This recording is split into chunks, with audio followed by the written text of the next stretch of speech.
last line of Crescent City too. If I was in a coma, I would come out of it. I read this shit in like 3 days, okay? First book, where is Rowan? Where is he? Nowhere to be found. This hockey romance though, girls, I cried when that happened to them. I was like, I didn't. Hello everybody and welcome to my channel, or welcome back to my channel. My name is Shannon and I am a lifestyle vlogger in the city of Orlando, and today is going to be a very chatty vlog. I hope that you guys are ready because I feel like I need to talk about every single book that I have read in 2024 because I am currently 7 books ahead of schedule that Goodreads is telling me, and I just need to talk about everything because I feel like I don't talk enough about books on my YouTube channel specifically. I have things sprinkled into vlogs here and there, but I want to have a video on my channel that is specifically for reading, since I know so many of you guys also like to read, or you found me through some of my book content on TikTok or Instagram. And so today we're just going to talk about the books that I've been reading. And I have read some very popular book series this year. I have even started reading a very popular book series that I don't necessarily like, and it's going to be controversial. So we're also going to be talking about very controversial things in this video. So here we go. The books that I have already read in 2024. This is the book update vlog. So I'm currently on my Goodreads challenge. If you ever want my Goodreads, it is always in the description down below for you guys to follow me, or for, you know, I don't really know how Goodreads works. I'm gonna be totally honest with you guys. But I set a goal for myself this year to read 30 books. I'm currently, as this says, 7 books ahead of schedule. I need to get a more accurate representation of the books though that I'm reading, because Sierra, my best friend who I have a podcast with, literally has some of the books that she's been reading because she has one of my second Kindles. She rates the books when she's done reading them, and then it populates into my Goodreads, and I can't get them off of my Goodreads. So if any of you guys have tips on getting books that you haven't read off of your Goodreads, whatever, please help me, because I don't know how to do it, and I really want an accurate representation of like how many books ahead of schedule that I am. But I have read a lot of books this year, okay? And before we even get into anything, the reason why I'm a fast reader that I believe, and from what I have noticed out there in the world, is that I'm a Kindle reader. Exclusively a Kindle reader. The book that I'm currently reading is called Offside by Avery, Keelan. It's taken me a really long time to get through. I don't know why. I think it's just because I don't necessarily love the outline of the story. I'm 75% done. And for people that want to know, my font size is always at a size 11. I read with a font very big, and from what I have spoken with other people about, the bigger the font is on your Kindle, the faster you typically read, because you don't have a lot of pages to, or you don't have a lot of words on the page to necessarily go through. All of the people that I have said, just blow up the text on your Kindle a little bit. See if you read a little faster, honey. They read fast, okay? And my Kindle cover is from Page the Shop, and it's really cute. So now that we got how I read out of the way, literally it's out of the way, let's talk about the books that I've read this year. I have been in a serious sports romance vibe this year. Don't know why. I am a huge hockey romance girl. So I started off this year with a hockey romance called Behind the Net by Stephanie Archer. And this book, I gave it 4 stars, okay? And listen, I don't need any of you guys saying like, oh my God, you rated Behind the Net by Stephanie Archer 4 stars. Girl, that book was so bad. Books are subjective, okay? If I think a book is cute as hell, I'm gonna rate it like it's cute as hell, okay? So, Behind the Net by Stephanie Archer, 4 stars. What I said in Goodreads is what a cute book. I read this so easily and I loved every moment of it. Was definitely an easy read without some serious moments. It was just what I needed after such a heavy series. I had just finished the ACOTAR series, and the ACOTAR series for me was very heavy. You guys already know Sarah J. Maas, the last 100 pages of the books. Girl, I needed something easy. I needed something light. So this book was exactly what I needed, and I said it had me giddy and kicking my feet such a good start to the year. So this one was Behind the Net by Stephanie Archer, and it is the Vancouver Storm series, book number 1, okay? It was really, really cute. I remember, oh my God, we're gonna go a little, you guys will see. I read the second book a little bit later, but after Behind the Net, I jumped right into Crescent City because I wanted to be a part of the hype of Crescent City 3 coming out at the end of January. So I set out on my Crescent City series by Sarah J. Maas. I'm determined this year to read the full Sarah J. Maas universe, and I rated the first Crescent City House of Earth and Blood 4 stars, which looking back now, I'm kind of shocked by, but honestly, I kind of love that at the time I rated it 4 stars. And I said, Sarah J. Maas has my heart. Bryce is such an incredible character to follow. I was gobbling this up. There were so many characters to follow in this book that I was truly giddy, and I felt like I was friends with everybody. I did like that about the Crescent City series, that it wasn't like, oh, I'm so in love with all of their friendship. Like, I genuinely felt like I was friends with Bryce. I felt like I was friends with Hunter. And at the end of the book was everything. Bryce, the vacuum, please. I forgot about the vacuum. I forgot about the vacuum. If you know about the vacuum in Crescent City 1, you know about the vacuum in Crescent City 1. That, okay.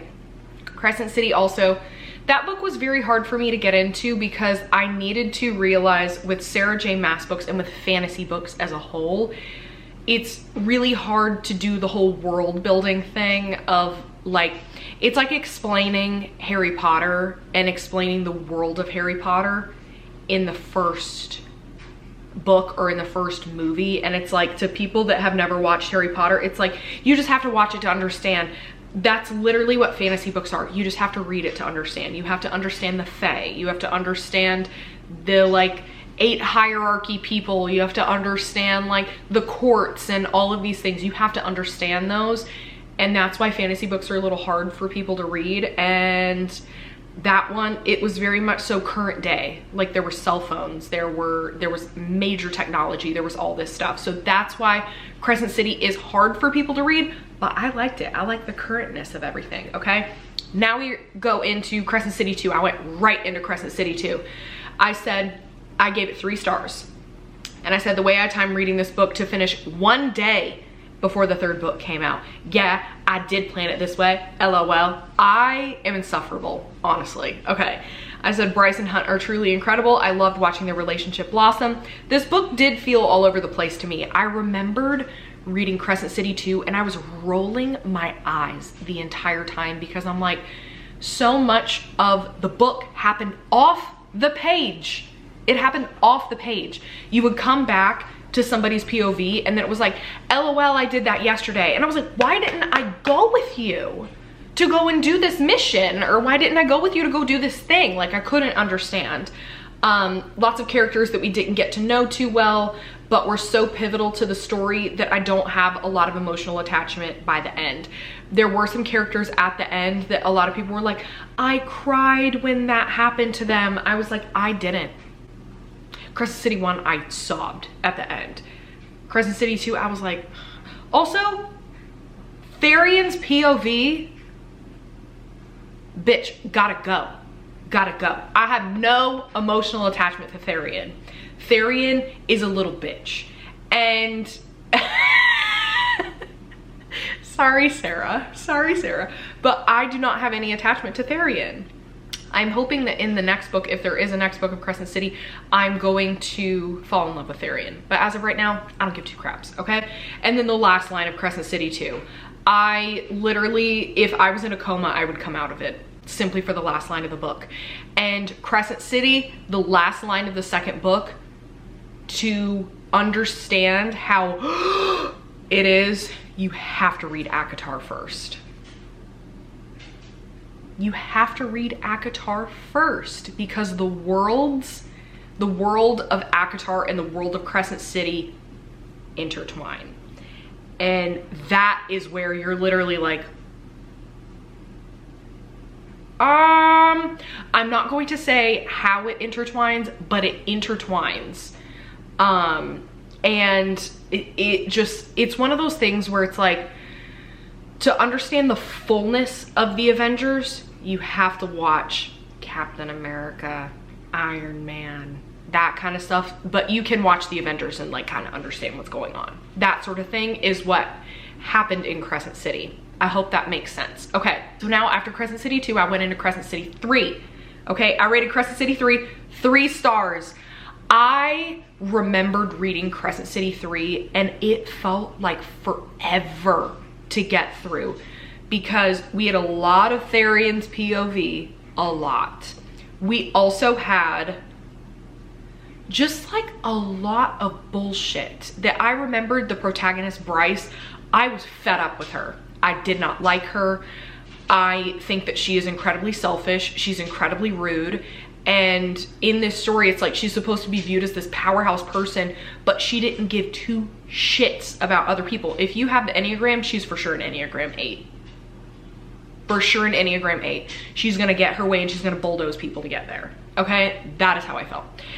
Here's what I said. I said, through love, all is possible, period. That is all caps. That line is just like woven throughout the entire series. I said, Jessica is my favorite character in the whole series, period. She is that girl. What she did for Bryce and all of her friends just has me so emotional. Every time Ethan or Therion had a character POV, I was rolling my eyes because I didn't connect it all with these characters. They are the dumbest men alive, LOL. Wow, she was ruthless. Okay, Shannon in January was ruthless. That's what I'm seeing. Bryce didn't capture me at all in this book like she did in the others. She felt very selfish. Also, a lot of her plot was off the page, which had me annoyed. That is like the theme of Crescent City. A lot of the plot happens off the page and I was annoyed. She was just not as understanding of Hunt as I'd hoped, and she strung people along without a thought to them at all. Lydia and Rune, bye. I love them. I forgot about Lydia and Rune. They were amazing. This book took me long to finish because it felt boring at a lot of points and I just didn't feel like reading it, which is so sad. I still love the story, but book 1 is that girl. I still feel that way. Books 2 and 3, I was like, ugh. But book 1, she is that girl. After Crescent City, I needed a palette cleanser. And then this, guys, this is when I'm a big romance reader, so we're gonna talk a lot about romance books, okay? The next book that I read was The Way I Hate Him by Meghan Quinn. I love an enemies to lovers. I love enemies to lovers, and that was what this was. I read this shit in like 3 days, okay? I rated it 4 stars, and I said in all caps, this book had me giggling and kicking my feet. Okay, Hattie is so relatable as the protagonist, and I just wanted to love her little face off. Her banter with her best friend Maggie, 10 out of 10. Maggie, oh my God, so good. And then I said, Sam, oh Sam, what an ideal broody man that is a lost musician needing a spark. Wow. He was such a great development and I was shockingly into it. A lot of people will probably be like, this book, like this character, this is so predictable. I needed predictable. At the time, I needed predictable, okay? Spice wasn't amazing, but I love a slow burn. This is what I needed. Wow. At the very bottom, I said, I feel alive. I think I am so funny, but I remembered I loved The Way I Hate Him by Meghan Quinn because I am such a big enemies to lovers girl. I ate that shit up. I also ate up the celebrity with the regular civilian sort of thing because low-key that's everybody's fantasy, okay? That is everybody's fantasy. I just watched The Idea of You last night on Prime with, who is it? Oh my God, Jesus forgive me. Anne Hathaway and then whatever the other guy is, Austin Moon or whatever. I watched that movie last night and I was like, this is every girl's fantasy.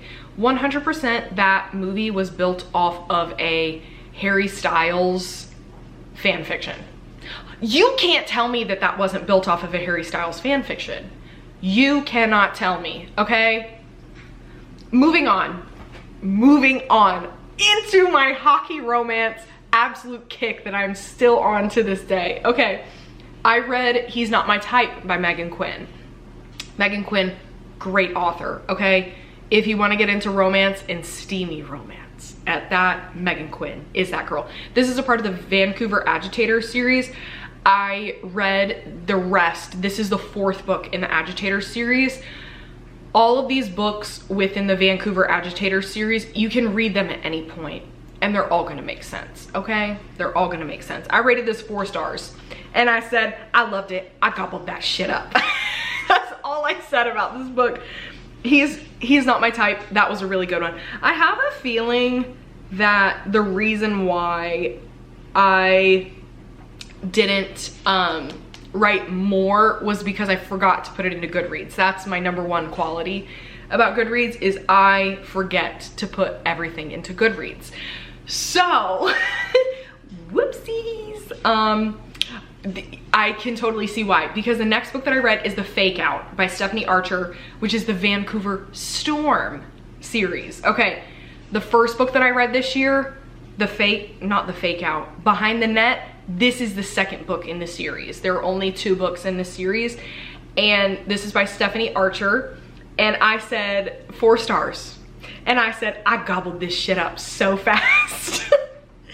Oh my God. I said, the fake dating trope gets me every time. It does. It does.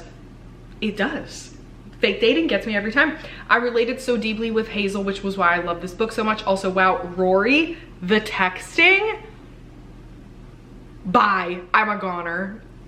Rory's texting, I remembered in this book specifically, a lot of texting tropes annoy me. Whenever you're like reading text messages or you're like, he was sending me steamy text messages. And in this one, I think it was the style that it was on the page. It made it very, very, very easy for me to read. So I loved that. Literally, I loved that. The texting trope with him. And he's a spicy texter. He's a spicy texter. But also, I'm at the point now where I'm like, if somebody were to text me like that, mind you, I'm in a full-blown relationship, by the way. I've been in my relationship for 4.5 years. If my boyfriend were to ever text me like that, I'd be like, stop. Like, stop. Literally, no. But fictional, I'm into it. Real life, no. Don't talk to me that way. So it's so funny. Literally, like, it's so funny to me. Okay, and then we are now getting into the famous series, Throne of Glass. This is the book series that I started a broadcast channel on Instagram so that I could talk about, because so many people were like, I can't wait for you to start your Throne of Glass journey. It's just like amazing. And so Throne of Glass is the pinnacle of the Sarah J. Maas universe. I know a lot of people talk about ACOTAR, and ACOTAR is that series. I loved A Court of Thorns and Roses, A Court of Wings and Ruin. I loved that entire series. Fantasy based, if you want to get into fantasy reading, highly recommend the first book, A Court of Thorns and Roses, in the theatrical audio book. Listen, and then the second book, read it, girl, okay? First book, listen. Second book, read it, because the first book, very hard to get into. But Throne of Glass, I rated the first book 3 stars. And a lot of people, whenever they saw that, they were like, oh, Shannon, like, how could you rate this 3 stars? And I'm like, we have to remember, let me pull a Brittany Broski right now and look up on the internet that Sarah J. Maas, when did Sarah J. Maas write Throne of Glass? I think she read it. She wrote Throne of Glass in 2002 at the young age of 16. So I knew this going into reading Throne of Glass, that she started writing Throne of Glass when she was in high school, which I think was why the first book, there were a lot of exclamation points. There were a lot of exclamation points, and there was a lot of like, I get it, Selena is an assassin. I get it, she's an assassin. You don't have to constantly say it. She's out here, people left and right, okay? I get it, I get it, I get it. So I said, I didn't love this one, but I can see why this is such a beloved series. Genuinely cannot wait to see where this goes. That was my feelings on Throne of Glass. I did not love the first Throne of Glass. I did not feel a strong connection to a lot of people. It was just very, it felt, you know, like she wrote it when she was really young, but the backline of the story, because I'd read other Sarah J Maas books prior, I was excited to continue going because I was like, she has a lot that she could just continue going with. So that was why I was so excited to continue going to the next book, because I was like, she set me up for success in this one. Even though I didn't like it, she set me up for success and I was there, okay? And then also a lot of people talk about that character Rowan. And I was like, first book, where is Rowan? Where is he? Nowhere to be found. And then people were like, just keep reading, he'll pop up, he'll pop up. So, second book is called Crown of Midnight. Crown of Midnight, I also rated it 3 stars. When did she write Crown of Midnight? She released Crown of Midnight in 2013, but she wrote it in 2009. So she was 18 when she wrote this, 19, 18, whatever. I said the ending was crazy in all caps. Don't know if I love the story yet, but I feel like it's picking up. The characters I feel like are my friends now. Yes, I do remember this. And I also remember with Crown of Midnight, I couldn't get into my mind how people looked. So I remembered texting my friends and saying, hey, can you send me some fan art of Dorian? Can you send me some fan art of Chaol? Can you send me some fan art of Selena? Can you send me some fan art of the King of Hybern? Can you, not King of Hybern, the King of whatever, wherever they are. I was asking for fan art because I had a really hard time grasping how these people looked and how these characters looked. And the end of Crown of Midnight, there's this battle that happens between two people that literally, I gobbled that shit up. I gobbled that shit up because Selena she had things sprinkled in a glass of hers. And so she couldn't think straight. And because she was an assassin, she was like the #1 assassin in the area in the story. So because she like couldn't do things the same way. And it was the most insane plot line. The most insane plot line. And I remembered reading that and I was like, wow. But that book was so heavy. It was so heavy that I was like, I need a palate cleanser. I need a palate cleanser. So I was scrolling on TikTok and I saw people talking about the Windy City series. And they were like, if you love sports romance, you need to read the Windy City series. And I was like, okay. And they said, honey, it's hockey romance as the first book, basketball romance as the second book, baseball romance as the third book. I said, I'm in. I'm in. So I read Mile High, #1 in the Windy City series. I read by Liz Tomforde was the first book. And the first book was the hockey romance. And I love a hockey romance. This hockey romance though, girls, it was so good. It was about a hockey player, like the broody hockey player that fights everybody on the ice, and he's just like, he buys everything like Prada and Gucci, and he is just this like asshole of a person, and he sleeps with everybody, and his manager or his agent has this like image that he wants to uphold of him, and it's just like the asshole type. And he ends up falling in love with his flight attendant. And the flight attendant, one thing that I loved about the flight attendant is that the author made it very prominent that she had a normal body type. She was not this like super hot type of girl. She actually described the body type to be exactly like mine. Very like borderline mid-size plus size type of girl. And it was one of those people that she described it as like I could relate to her. That I was like, she's not like this crazy type of person.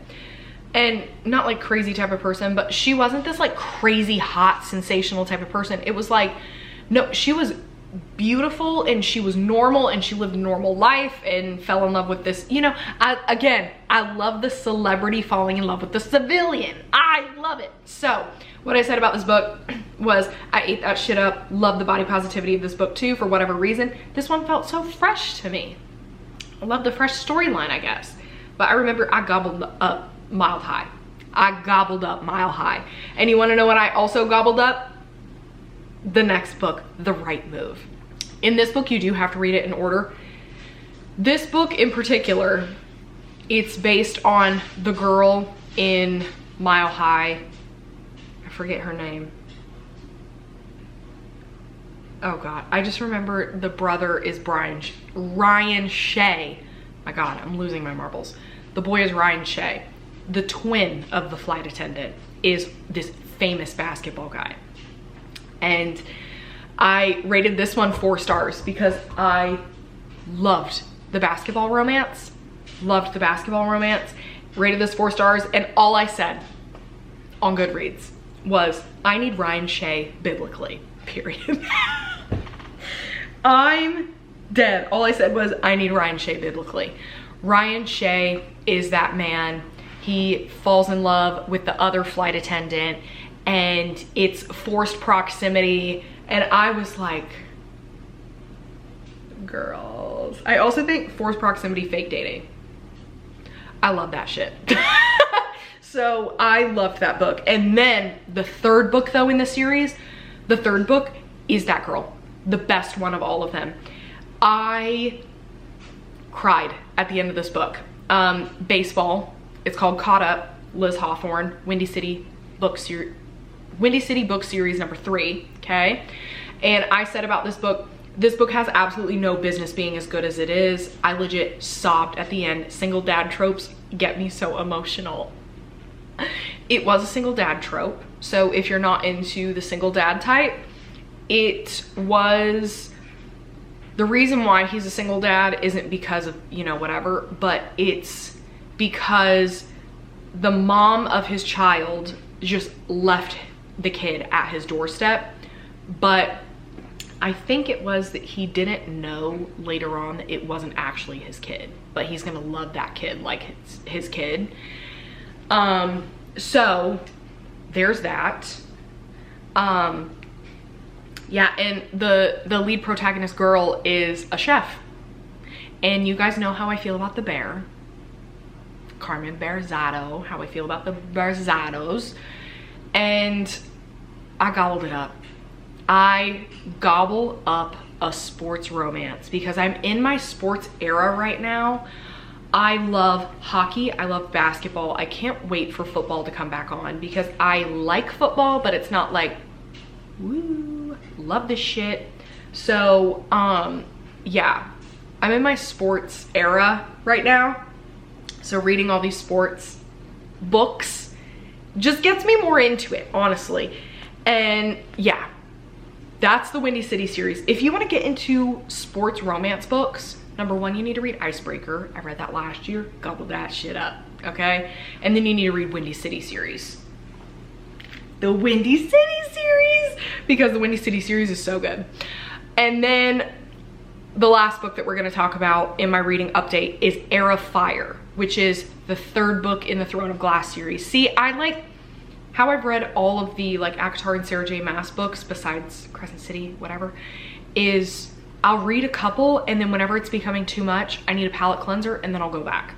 So this book, Heir of Fire, I rated it 3 stars because I was bored. I was bored. This book made me so bored. And I said I had the hardest time reading this one for whatever reason. The entire book was mostly boring until about 70%. It picked up. Very Sarah J Maas of her. And I said, Rowan is mean, but now I like him. Dorian, literally, WTF. And there is a dog in the book called Fleetfoot that you meet in the 1st book that I said in the 3rd book, Fleetfoot is still alive and that's all I care about. Because in the 3rd book, they didn't mention Fleetfoot at all. You can hear my washing machine or my dryer just turned off. So that's why it got so quiet. But I said Fleetfoot is still alive and that's all I care about because in the 3rd book, they didn't mention the dog at all. And I was like, is Fleetfoot dead? Like, did they kill off this dog and they like didn't let us know? No, Fleetfoot's still alive the whole book. So just throwing that out there. And I remembered in this book, so many people were like, you're gonna love Rowan, you're gonna love Rowan. He doesn't show up until the 3rd book. Whenever I started reading it, I was like, Rowan is an ass. Like, he is an asshole. Like, he is mean, he is rude. And then, like, right at the end of the book, you're like, he has a heart? He has a heart. But you don't see it. But he shares like a couple stories of his, and you're like, so that's why you're an asshole. Okay. And it gives you like empathy for him, but then also I still rated that shit 3 stars. That is all the books that I've read this year. Throne of Glass in particular, I need to keep going, I know, but with Throne of Glass, you have a lot of people talking in your ears the entire time that they're like, I purchased the 4th book in the Throne of Glass series. I purchased the 4th book, but then people were like, no, but you need to go back and read the prequel now. And I'm like, I need to go back and read the prequel? No, if I go back in time, I'm not finishing this series. Because after the 3rd book, I'm like, come on, Sarah. And you know, that's how it is. So I have people in my ear saying that, like, do not go forward until you read the prequel. If I read the prequel, I'm not finishing the book series. Actually, if I have to go back and read the prequel, I'm not reading the prequel and I'm not finishing the series. It's just this whole thing with Throne of Glass that I know, and I get afraid of telling people that I don't really like the Throne of Glass series. And all of them are like, just keep going, just keep going, just keep going. Like, you have to get to the tandem read. And I totally understand it. Okay, the next book is called Queen of Shadows. I'm gonna read Queen of Shadows, okay? After I read Offline, I'm gonna read Queen of Shadows so that we can just, you know, get on with this. But I personally am having a very hard time. I'm having a very hard time with Throne of Glass and the tandem read and the what have you. I'm just having a little bit of a rough go. So hopefully I will get into the Throne of Glass-ness of it all. But that in total is my current reading update. And I think I'll continue doing these throughout the rest of the year, so then I can have something to reference back to, as well as you guys can have something to reference with everything. And if you guys are asking, Shannon, how do you have so much time to read books? How do you have so much time to do all of this? Mind you, I am 30 years old. I don't go out.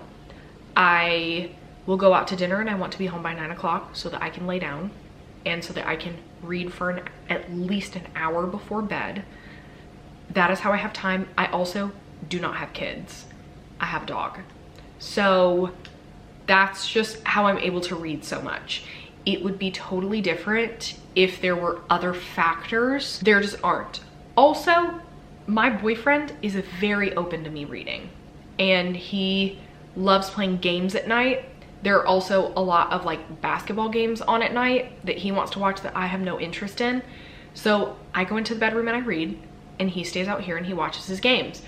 It makes life very easy. So that's how I'm able to read so much. And I'm not trying to sit here and be like, my boyfriend lets me read. He lets me read. No, it's like we both have our similar interests. He knows how much reading is important to me. I know how much alone time is for him. You know, when two essential introverts start dating one another, they need introvert time. This is my introvert time. Whenever I go to like Typhoon Lagoon and stuff, since I live in Orlando, I like bringing my Kindle. I also like sitting outside and reading. This, instead of scrolling on TikTok, I read a lot. So that is how I'm able to read so much. And that is it. For those of you that are like, how is she able to read so much? The factors of my life just align for me to read so much. So yeah, that's the reading update. And we will see if I continue on with these vlogs. If you guys enjoy it, please let me know. Also, let me know what you have read or what you are reading, because I need to get some more stuff on my TBR list, my to be read list, or my want to read, what have you. So please let me know in the comments, because I need to talk more about books with people. So yeah, thank you guys so much for watching, and I really hope that you guys have a great rest of your night or day whenever you're watching this, and I'll see you in the next one. Bye.